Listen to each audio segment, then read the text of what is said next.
જ્યારે આ હેરસ્ટાઈલ મેં પિન્ટરેસ્ટ પર જોઈ ત્યારે આઈ વોઝ લાઈક રિયલી વાવ. અને બસ પછી મને થયું રીક્રિએટ કરવું તો બને જ છે. અને ગેસ વોટ, આ બિલકુલ પણ ઇઝી નહોતું. મેં ફેલ થતી જ ગઈ. મને રાઈટ સાઈડ કમ્પ્લીટ થઈ જતું હતું, બટ લેફ્ટ સાઈડ પર ખબર નહીં પિન જ લગાવતા નહોતું ફાવતું. હેર નીકળી જતા હતા. હેરસ્ટાઈલ કરતી હતી તો મને રિયલી લેફ્ટ સાઈડ ફાવતું જ નહોતું. બટ અને મેં જીત પકડી રાખી હતી કે મને આ હેરસ્ટાઈલ કરવી જ છે. એની ઘણા બધા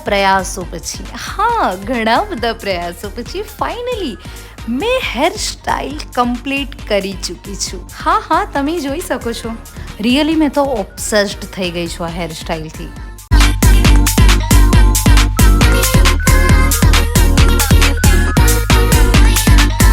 અને હા, મેં 100% શ્યોર છું કે તમને આ હેરસ્ટાઈલ ગમી જશે. તો પ્લીઝ કમેન્ટ કરતા જજો. Bye, take care and thanks for watching guys.